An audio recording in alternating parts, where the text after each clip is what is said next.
Hello, everyone. Welcome to the Early On. We offer programs and services for children 0 to 6 years old and their parents and caregivers in Brantford and Brant County. I'm Ellie, and today I'll be joined by my friends at the Brant Facts Early On. We're here to talk about some sad news we heard and what we can all do to make things better. Maybe you heard it in the news too. It was another story about how people were mean to kids at a place called residential schools because they were Indigenous.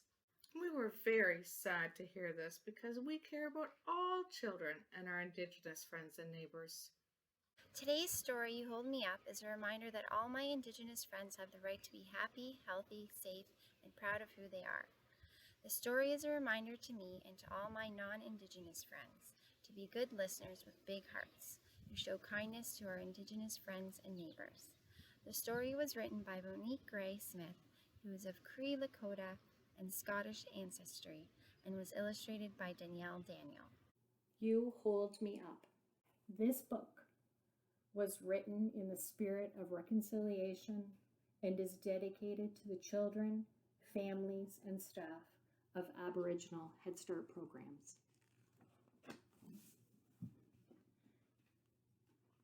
You hold me up when you are kind to me.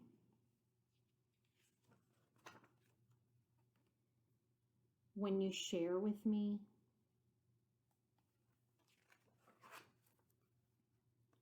When you learn with me.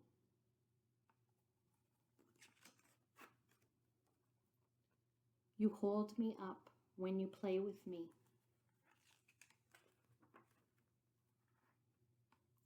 When you laugh with me.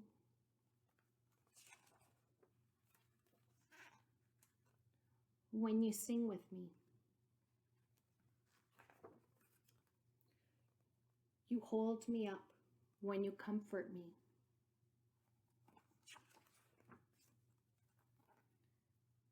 When you listen to me.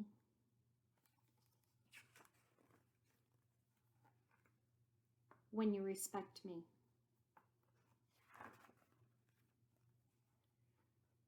You hold me up.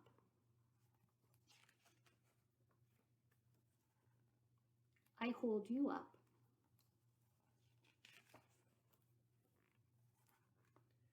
We hold each other up. After listening to that story, how do you feel? Do you feel hopeful that you and everyone around you, including our Indigenous friends and neighbors, will know how special they are and feel safe, happy, and healthy? An Ojibwe man named Murray Sinclair and a group of people had an important job of listening to stories from the past and listening to how the things that happened at residential schools still hurt Indigenous kids and families today. After listening, Justice Sinclair and his team shared lots of ideas for how to make our community a better place for Indigenous people. They shared 94 calls to action, like make sure that all kids and grown-ups learn about residential schools, respect Indigenous languages, have a special holiday when we honor the Indigenous grown-ups who went to residential schools and their communities. The government, schools, businesses, and all of us are important to making our community a place where everyone, especially Indigenous kids, feel happy, healthy, safe, and proud. So my friends and I are listening to the calls to action, and we are learning about residential schools, watching videos by Randy at family gatherings, and learning Gayokono words, like a chitan, which is a bird, planning an activity for Orange Shirt Day and the first National Day for Truth and Reconciliation. What do you do to be kind to your friends and neighbors? We all need to be kind.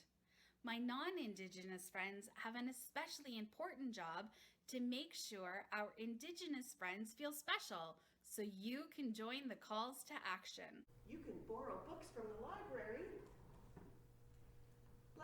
one called Stolen Words by Melanie Florence.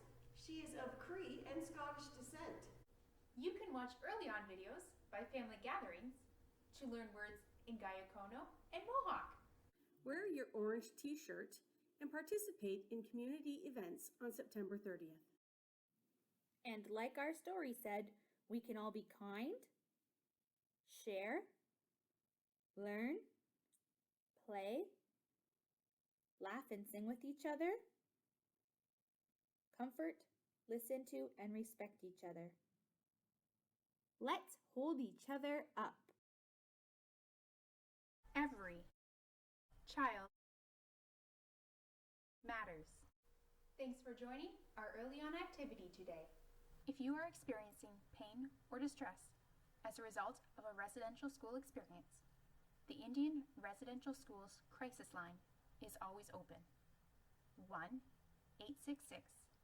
1-866-925-4419.